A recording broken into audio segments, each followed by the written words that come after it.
Well, the story of beginners really comes from, starts with my dad, and my relationship when he came out of the closet when he was 75. And in some ways, it's a portrait of him. It's definitely a story. I turned it into a story. Christopher turned it into a new character.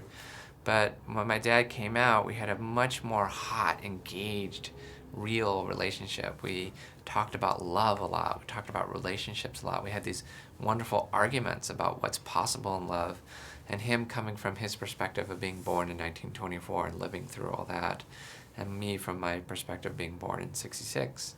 And when he died, that conversation wasn't over, and I was still really engaged with it, and it was really important to me, and I was still learning so much from this new model that he presented as a gay man. So that's how it started. Okay. How did you ask Ewan and Christopher to star? And there's rumor that was via letters. Yeah, I wrote letters. This letter thing is getting a little blown out because I write everybody letters. I write crew letters. I write location letters. Well, the first thing I did for Ewan and Christopher is because, I'm not some big fancy famous director, so you're not assuming you're going to be able to get people that big. And you're asking them to really collaborate with you on a deep level, their heart and body and soul, in a very intimate way. And my father was born in the 20s, and I learned that you write people letters, And in that letter, the director needs to show to the actor that you're not going to ask them to do anything you wouldn't ask of yourself. So if I'm asking them to be really emotionally honest and available, I'm going to do that. So I tell them where this came from, how personal it was. But also the first thing I said to them was, this is now your story. I don't want to make a memoir. I want to reach out and talk to people, and you have to take ownership over these people now, and I'm not asking you to mimic us. I'm asking you to make it real for you, and whatever that means, however that happens, and then tell it to people.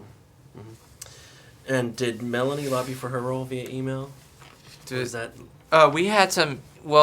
so I wrote Mélanie a letter, and then she was the only person, because she's never been in a real American film, American role, I could actually ask her to audition, or I had to. My financier sort of requested it.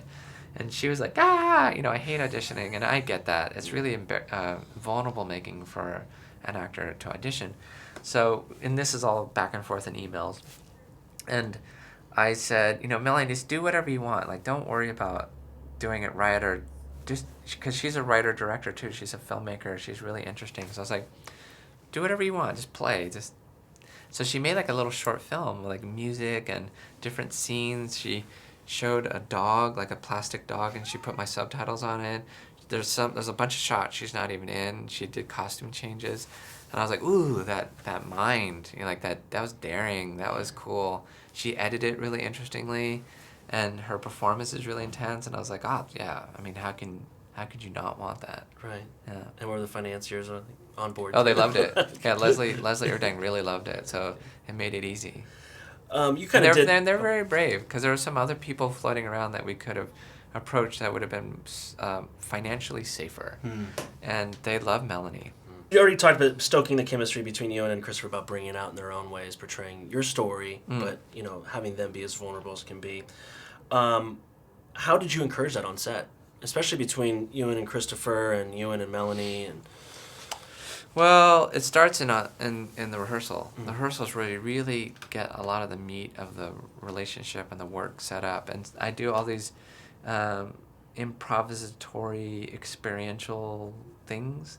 I had Ewan take Christopher to Barney's with $300, and I said, Christopher, you're gay now, and you need to buy some new clothes to make yourself attractive. And I only gave him $300, and I said, I'm not that rich, and I said, Ewan, you help him and get a scarf. That's affordable.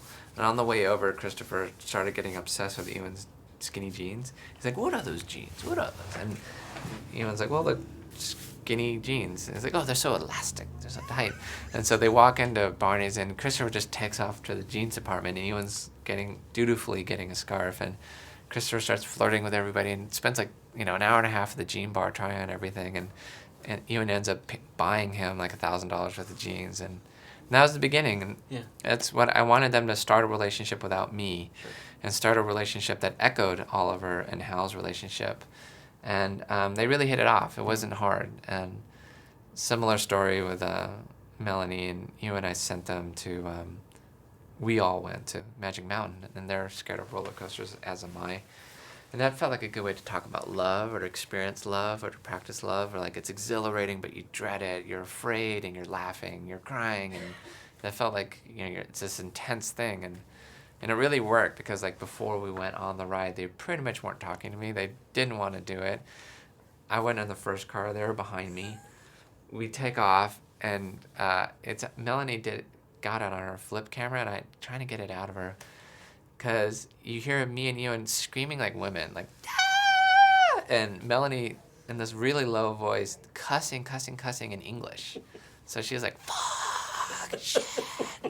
And it's pretty funny. And by the time we got off, we were like so much closer than when we got on.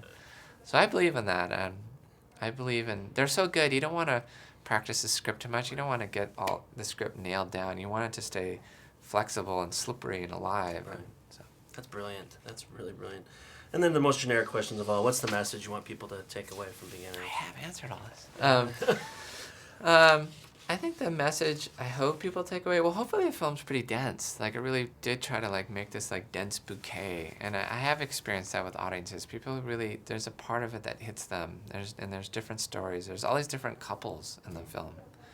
And the thing I hope will be nice, or the thing I started with, was my dad's mad grab for love. And his willingness to, like, face all these parts of himself that he wasn't comfortable with, that he had all this shame about, and to knock all that down, to, like, get past that old story and start a new story about how he can really embrace a man and really be with his gay community that he wanted to be with. And that taught me a lot as his heterosexual son, you know, about my relationships. And if his stirring up the love soup can be contagious to an audience and stir it up in them, that would be really cool. That would be like a great honor. Awesome. Well, Mike, thank you very much. Okay. That's great. All right. Thank you.